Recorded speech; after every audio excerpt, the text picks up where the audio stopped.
કે સ્ટોક માર્કેટની એબીસીડીની series 8 number લગભગ 8મો 9મો હશે, મને બહુ ખ્યાલ નથી, પણ બોનસ એપિસોડ આપણે જે રજૂ કર્યો છે આજના દિવસે, એનું મોટામાં મોટું રીઝન છે કે ઘણા લોકોને ખબર નથી રહેતી માર્કેટની અંદર કે કયા ટાઈમ પીરિયડની અંદર આપણે ટ્રેડિંગ કરીએ તો આપણને વધારે ફાયદો થાય. બરાબર.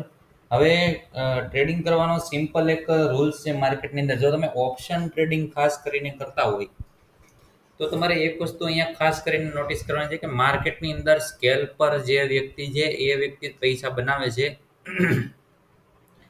બાકી કોઈ પણ વ્યક્તિ પૈસા બનાવી શકતો નથી. હવે આજના દિવસની તમને વાત કરું, તારીખ છે 24/4/2025.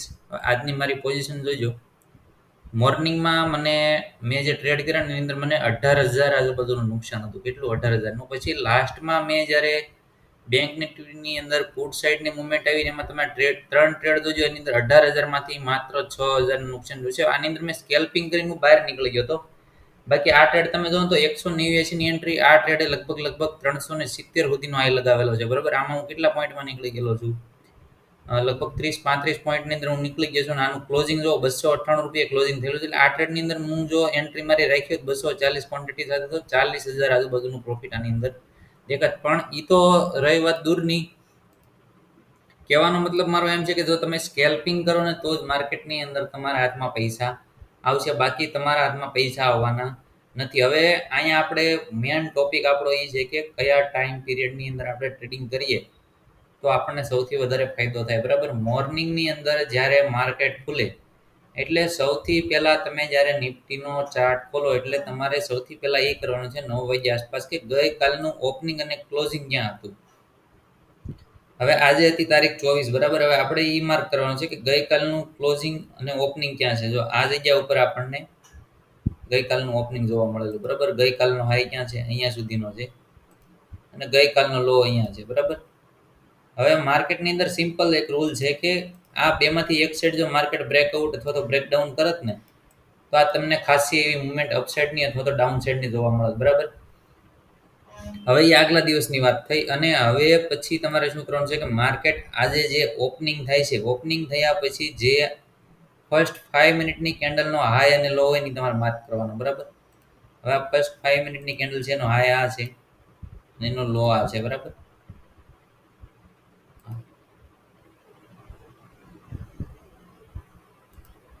બરાબર. 5 મિનિટની કેન્ડલ જ્યારે આ કોઈ વસ્તુ બનેલી નથી. બરાબર. ત્યાર પછી તમારે શું કરવાનું છે? સીધું ટાઈમ ફ્રેમ શિફ્ટ કરી લેવાનું છે 1 મિનિટ ઉપર. જેવા તમે 1 મિનિટની ટાઈમ ફ્રેમ ઉપર આવશો એટલે તમને આખું દ્રશ્ય ચોખ્ખું દેખાશે. જો 5 મિનિટની ટાઈમ ફ્રેમની અંદર બ્રેકઆઉટ ક્યારે થયું છે? આ બ્રેકડાઉન થયા પછી તમને અહીંયા ડાઉન સાઈડની મુવમેન્ટ જોવા મળી. બરાબર. પણ ડાઉન સાઈડની મુવમેન્ટ જોવા મળી, એમાં પુટ ઓપ્શનની અંદર કોઈ પણ પ્રકારની મુવમેન્ટ હતી નહીં. નિફ્ટીનો પુટ ઓપ્શનનો ચાર્ટ તમે ખોલો તો મોર્નિંગની અંદર તમે જુઓ ને તો પુટ ઓપ્શનની અંદર કોઈ પણ હલચલ નહોતી. જે હલચલ થતી હતી એ બધી કોલ ઓપ્શનમાં થતી હતી. બરાબર. અને આ 1 મિનિટની ટાઈમ ફ્રેમ છે તમારી સામે.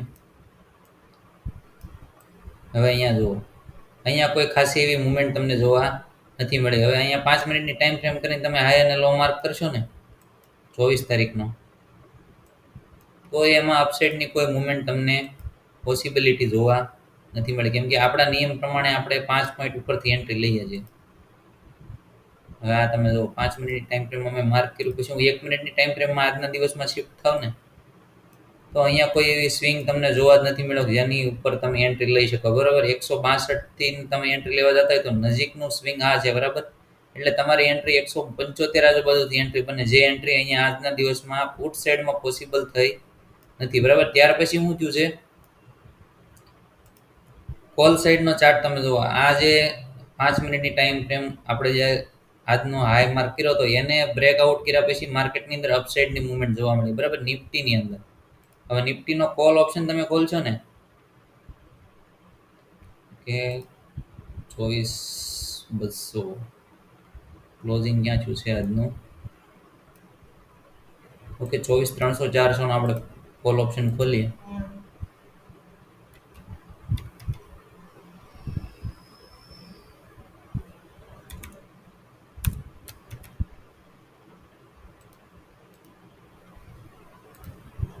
હવે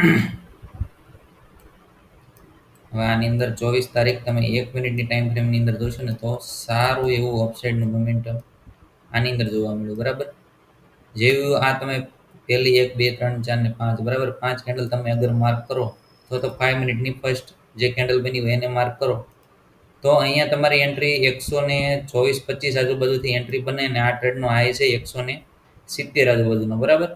એટલે લગભગ અહીંથી તમને 40-45 પોઈન્ટનું મુવમેન્ટ જોવા મળ્યું, બરાબર. 1 મિનિટની ટાઈમ ફ્રેમ ઉપર તમારે ટ્રેડ કેટલા વાગ્યા સુધી કરવાનો છે નોટ અને પેન સાથે રાખીને નોટિસ કરી લેજો. 1 મિનિટની ટાઈમ ફ્રેમ ઉપર તમારે ટ્રેડ કરવાનો છે માત્ર ને માત્ર 10:30 સુધી. કેટલા વાગ્યા સુધી?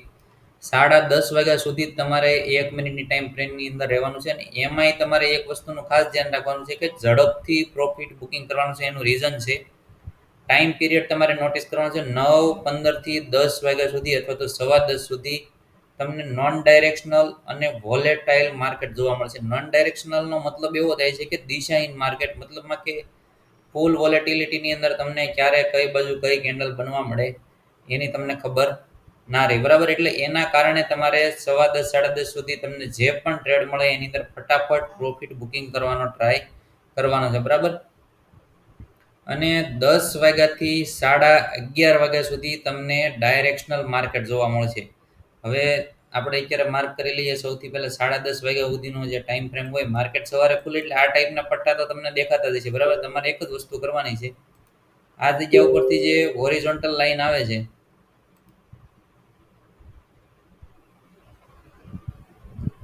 આ જે વર્ટિકલ લાઈન છે, વર્ટિકલ લાઈનને તમારે લઈ અને 10:30 વાગ્યા સુધીનો જે ટાઈમ ફ્રેમ હોય એની ઉપર તમારે આવી રીતે માર્ક કરી દેવાનું છે, બરાબર. જેવું તમે 1 મિનિટની ટાઈમ ફ્રેમમાં શિફ્ટ થશો એટલે તમને એ પટ્ટો માર્ક થઈ ગયેલો દેખાશે. હવે તમારે એક જ વસ્તુનું ધ્યાન રાખવાનું છે, માર્કેટ અહીંયાથી શરૂ થાય છે, આ 10:30 ઉપર આવે એટલે મારે એક જ વસ્તુ કરવાની છે, 10:30 થી 11:30 વાગ્યા સુધીનું જે ટાઈમ ફ્રેમ છે, અથવા તો તમે જો કન્ટિન્યુ એ રીતે કામ કરવા માંગતા હોય તો તમારે 3:15 વાગ્યા સુધીની ટાઈમ ફ્રેમ માત્ર ને માત્ર 3 થી 5 મિનિટની ટાઈમ ફ્રેમનો જ યુઝ કરવાનો છે. હવે સેમ કોન્સેપ્ટ ઉપર તમારે એક જ વસ્તુ કરવાની છે કે જે જગ્યાએ સ્વિંગનું બ્રેકઆઉટ અથવા તો બ્રેકડાઉન થાય છે એ જગ્યા ઉપર તમારે એન્ટ્રી લેવાની છે, બરાબર. અને એની સાથે સાથે તમારે ઓપ્શનમાં પણ જોવાનું છે કે ઓપ્શનમાં કઈ જગ્યાએ સ્વિંગ બને છે અને કઈ જગ્યાએ તમને બ્રેકઆઉટ અથવા તો બ્રેકડાઉન જોવા મળે છે, તો જ તમારે એની અંદર એન્ટ્રી લેવાની છે. બાકી ઓપ્શનની અંદર જ્યાં સુધી બ્રેકઆઉટ અથવા તો બ્રેકડાઉન જોવા ન મળે ત્યાં સુધી તમારે કોઈ પણ જગ્યાએ એન્ટ્રી અથવા તો એક્ઝિટ કરવાની નથી. એનું સિમ્પલ રીઝન છે કે જો ઓપ્શનની અંદર મુવમેન્ટ નહીં આવે તો ઇન્ડેક્સની અંદર કોઈ પણ પ્રકારની મુવમેન્ટ તમને જોવા નહીં મળે. અને માત્ર ઇન્ડેક્સની અંદર જો મુવમેન્ટ જોવા મળતી હોય અને ઓપ્શનની અંદર મુવમેન્ટ ન હોય ને તોય તમારે ઓપ્શનની અંદર પરાયણે એન્ટ્રી નથી લેવાની. એનું એક કારણ છે કે વોલ્યુમ જ્યાં સુધી બને નહીં ઓપ્શનની અંદર ત્યાં સુધી ઇન્ડેક્સની અંદર મુવમેન્ટ આવવાની નથી. ઇન ધ મનીના ઓપ્શનની અંદર જ્યાં સુધી લોકો એન્ટ્રી ન લે ત્યાં સુધી ક્યારેય પણ માર્કેટની અંદર મુવમેન્ટ નહીં આવે. આ વસ્તુ તમારે નોટિસ કરવી હોય તો કરી લેજો.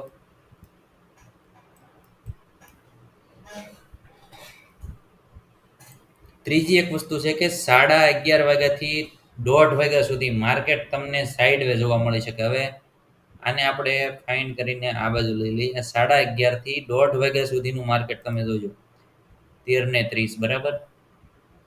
હા, હવે આ એક રેન્જની અંદર માર્કેટ છે, તમે જુઓ સાઇડવે માર્કેટ રહ્યું એટલે તમારે એક જ વસ્તુ જોવાની રહી કે આજના દિવસનો જે લો છે એને બ્રેકડાઉન કરે તો મારે ડાઉન સાઇડની એન્ટ્રી બને અથવા તો અપસાઇડ માટે બ્રેકઆઉટ આપે તો મારે અપસાઇડ માટે એન્ટ્રી કરવાની. બાકી તમને મોસ્ટ ઓફલી તમે માર્કેટનો વ્યૂ તમે જોશો ને તો તમને 11:30 થી તે 1:30 વાગ્યા સુધી માર્કેટ સાઇડવેઝ જોવા મળશે. હવે આ જગ્યા ઉપર આપણે જોઈએ ને તો 11:30 નું આપણે કેન્ડલ હમણાં માર્ક કરીએ. 11:30 થી 1:30 વાગ્યા સુધીનું આપણે ટાઈમ ફ્રેમ માર્ક કરીએ 13:30, બરાબર. હવે આ એક જ રેન્જની અંદર માર્કેટ છે, નથી ઉપરની સાઈડ જતું અથવા તો નથી નીચેની સાઈડ જતું. આની અંદર તમે ઓપ્શનની અંદર મુવમેન્ટ જુઓ ને 23 તારીખમાં અંદર આપણે કોલ સાઈડની ઓપ્શનની મુવમેન્ટ જોઈએ. જો આ 11:30 નો ટાઈમ ફ્રેમ તમે જોવો આમાં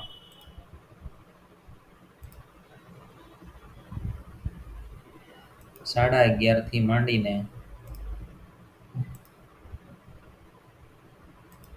આ લાઈનના બધાના યુઝ કરતા છે ને આપણે સ્ટોક માર્કેટની એબીસીડીની ફર્સ્ટ એપિસોડ છે ને એની અંદર આપણે બતાવેલું છે કે કઈ લાઈનનો ઉપયોગ કઈ જગ્યાએ કેવી રીતે કરી શકાય.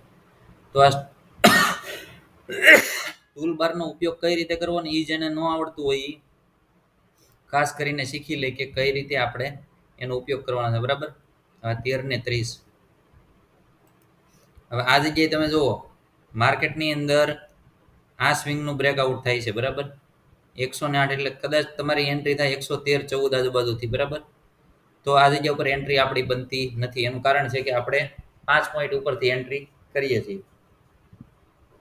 હવે આ જગ્યા સ્વિંગનું બ્રેકઆઉટ થયું નથી એટલે આ રેન્જમાં છું હું કે માર્કેટ સાઇડવે થઈ ગયું.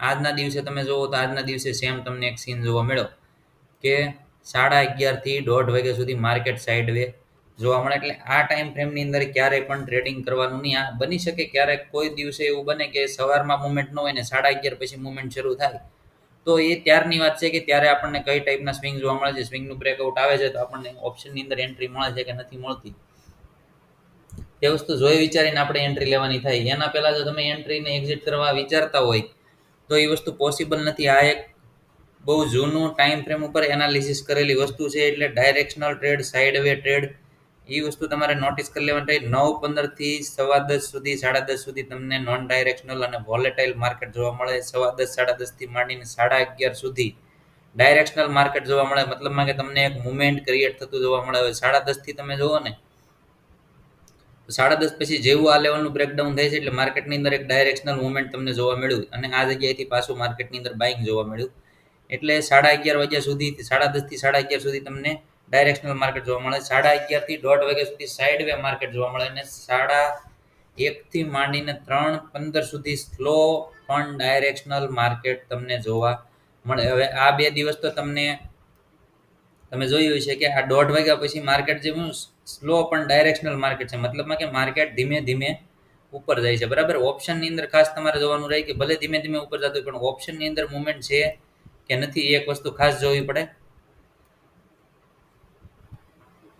જો આ જગ્યા ઉપર તમે જુઓ તો સાઇડવે માર્કેટ છે, આ જગ્યા ઉપર સાઇડવે માર્કેટ છે. એટલે મોર્નિંગમાં કદાચ માર્કેટે મુવમેન્ટ આપી દીધી હોય. જો આ એક જગ્યા ઉપર તમે જુઓ તો 1:30 વાગ્યા પછીની તમે મુવમેન્ટ જુઓ તો આ સ્વિંગનું બ્રેકઆઉટ થયા પછી સ્લો પણ માર્કેટ ધીમે ધીમે ઉપરની સાઈડ નીકળેલું છે. બરાબર. એટલે આ એક વસ્તુનું ખાસ ધ્યાન રાખવાનું. 9:15 થી 10 વાગ્યા સુધી તમારે 1 મિનિટની ટાઈમ ફ્રેમ અને 10:15 થી 3:30 સુધી 3 મિનિટ અથવા તો 5 મિનિટની ટાઈમ ફ્રેમની અંદર તમારે ટ્રેડ કરવાનો છે. બરાબર. બીજી એક વસ્તુ એ છે કે દર 15 મિનિટે તમારે ચેક કરવાનું છે કે અથવા તો દર કલાકે ચેક કરો તો પણ ચાલે. આ ડ્રોઈંગ પહેલા હું હટાવી દઉં. દર કલાકે તમારે એક વસ્તુ ચેક કરવાની. 15 મિનિટની ટાઈમ ફ્રેમની અંદર શિફ્ટ થવાનું. શિફ્ટ થયા પછી તમારે એ જોવાનું કે માર્કેટ કઈ સાઈડ મુવમેન્ટ કરે છે. હવે તમે જુઓ 23 તારીખે તમે જુઓ તો 15 મિનિટની પહેલી કેન્ડલ, બીજી કેન્ડલ, ત્રીજી કેન્ડલ. બરાબર.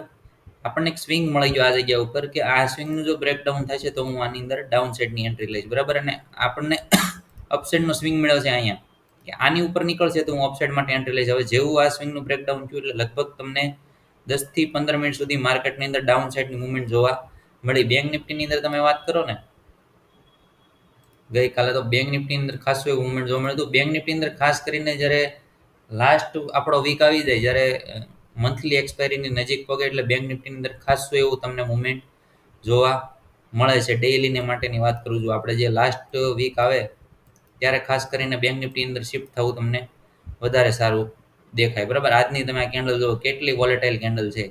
આ 2 મોટા મોટા વીક બનાવીને તમને એમ લાગતું હતું માર્કેટ અપસાઇડ માટે નીકળે છે. જેવી અપસાઇડ માટે લોકો એન્ટ્રી લીધી એટલે ડાઉન સાઈડ માટે માર્કેટ નીકળી ગયું. બરાબર. હવે આ દિવસે તમે જુઓ, આપણે આ દિવસની વાત કરીએ છીએ 23 તારીખની. માર્કેટમાં એક સરસ મજાનો ઓપ્શનનો સ્વિંગ જોવા મળે છે. આ જગ્યા ઉપર આપણે વાત થઈ હતી કે 56,000 થી માર્કેટની અંદર તમને સેલિંગ પ્રેશર જોવા મળી શકે. હવે જેવું તમને 15 મિનિટની ટાઈમ ફ્રેમમાં તમે શિફ્ટ થાવ એટલે આ જગ્યા ઉપર શું થયું છે, આ જે વીક બનેલો છે એ તમે આની અંદર જોશો ને તો નિફ્ટીની અંદર અલગ અલગ ને બેંકની અંદર તે દિવસે માર્કેટની અંદર અલગ અલગ મુવમેન્ટ જોવા મળી. તેવા આગલા દિવસનો સ્વિંગ તમને આ સ્વિંગની નજીક આ જોવા મળે છે. તો અહીંયાથી તમે માર્ક કરશો ને તો લગભગ તમને 55,525 થી માંડીને અને 55,193 એટલે 400 પોઈન્ટનું ડાઉન સાઈડનું મુવમેન્ટ જોવા મળ્યું. એટલે ઓપ્શનની અંદર લગભગ તમને 200 પોઈન્ટનું મુવમેન્ટ તો આરામથી બેંક નિફ્ટીના ઓપ્શનની અંદર જોવા મળ્યું છે. બરાબર. અને આજના દિવસની વાત કરીએ તો આજના દિવસે સેમ ઇઝ પોઝિશન થયેલી છે. 15 મિનિટની ટાઈમ ફ્રેમમાં તમે જુઓ તો જ્યારે આ સ્વિંગનું બ્રેકડાઉન થાય છે એટલે તમને ખાસું એવું ડાઉન સાઈડનું મુવમેન્ટ જોવા મળે છે. મેં આ મુવમેન્ટની અંદર લગભગ 12,000 જેવું પ્રોફિટ બુક કરેલું છે. જે 18,000ની નુકસાની હતી કવર કરીને 6,000 લઈ લીધેલી છે. બરાબર, એટલે દર 1 કલાકે તમારે એક વસ્તુ એ કરવાની છે કે માર્કેટની અંદર 15 મિનિટની ટાઈમ ફ્રેમની અંદર જોવાનું છે કે માર્કેટ કઈ સ્થિતિમાં હાલે છે. હવે 24 તારીખનો ટાઈમ ફ્રેમ તમે જોવો તો 15 મિનિટની ટાઈમ ફ્રેમમાં કન્ટિન્યુ તમને સાઇડ વે મોમેન્ટમ જોવા મળે છે. એટલે હું જ્યારે માર્કેટની અંદર બેઠો હોઉં ત્યારે મારે તો કન્ટિન્યુ જોવાનું ચાલુ જ ભાઈ. દર 1 કલાક થાય એટલે દર 1 કલાકે હું માર્કેટની અંદર એનાલિસિસ કરું કે ભાઈ 15 મિનિટની ટાઈમ ફ્રેમની અંદર મને શું જોવા મળે છે. બરાબર, એ પ્રમાણે આપણે ટ્રેડ પ્લાન કરતા હોઈએ છીએ. અને એક્સપાયરીના દિવસે એક વસ્તુ ખાસ ધ્યાન રાખવાની છે, ક્વોન્ટિટી સાઇઝ તમારે ખાસ કરીને નાની રાખવાની છે. બરાબર, એવું નથી કે એક્સપાયરીના દિવસે ફરજિયાત 0-0 પહેલાની જેમ થતું એમ હવે થાય. કેમ કે પોસિબિલિટી એવી છે કે માર્કેટની અંદર એક્સપાયરીના દિવસે જો ખાસ કરીને સેન્સેક્સની એક્સપાયરી હોય ને એ દિવસે તમને નિફ્ટીની અંદર મુવમેન્ટ જોવાની મળે. કેમ કે સેન્સેક્સ અને નિફ્ટી બે એક સાથે ચાલે, એટલે એ એક વસ્તુનું ખાસ ધ્યાન રાખવાનું. બીજા નંબરમાં જ્યારે મંથલી એક્સપાયરી હોય ને ત્યારે આ વસ્તુ પોસિબલ થાય છે કે લગભગ તમને સવારમાં મુવમેન્ટ જોવા મળે, અથવા તો સવારે તમારું કેપિટલ ઉડાડી લે તો 1:30 વાગ્યા પછી તમને મુવમેન્ટ જોવા મળે. હવે આજના દિવસે એવું જ હતું કે 3 વાગ્યા પછી મુવમેન્ટ સ્ટાર્ટ થઈ હતી. બરાબર, 2:45 પછી. તો એ એક વસ્તુનું ખાસ ધ્યાન રાખવાનું છે. અને બોનસ એપિસોડની અંદર તમને ખાસ કરીને મેં જે નોલેજ આપવાની ટ્રાય કરી છે એ હું પોતે મારા ટ્રેડિંગ સિસ્ટમની અંદર એપ્લાય કરું છું. એ વસ્તુ મેં તમને શીખવાડી છે. એટલે જે કોઈ પણ મિત્રોને શીખવાની છે સ્ટોક માર્કેટની ABCDની સિરીઝ જોવાનું ખાસ કરીને ચાલુ કરે, જેમાં તમને પ્રીમિયમ તમે મતલબમાં કે કોઈ પણ વ્યક્તિને 20,000 અથવા તો 25,000 રૂપિયા ચૂકવીને જે વસ્તુ શીખો છો એ વસ્તુ તમને અહીં બિલકુલ ફ્રીમાં હું શીખવાડું છું. એટલે થોડોક સહકાર આપો. યુટ્યુબ ચેનલની અંદર સબસ્ક્રાઈબ કરો, વિડીયોને લાઇક અને તમારા મિત્રો સાથે શેર કરવાનું ખાસ કરીને ભૂલતા નહીં. અને જો અમારા વિડીયોથી તમને કોઈ બેનિફિટ મળતું હોય તો ખાસ કરીને કોમેન્ટમાં જણાવજો કે તમને અમારા વિડીયો કેવા લાગે છે. અને હજી પણ આના કરતાં સારું નોલેજ આપણે જે ઓપ્શનના ચાર્ટ સમજવાના છે ને એના ઉપર આપણે ખાસ કરીને મહત્ત્વના વિડીયો બનાવવાના છે. એટલે શીખવામાં ધ્યાન આપો, પછી ટ્રેડિંગ કરવાનું ચાલુ કરો. બરાબર, ત્યાં સુધી અમારી સાથે જોડાયેલા રહો. બધા મિત્રોને જય દ્વારકાધીશ. આવજો, જય સિયારામ.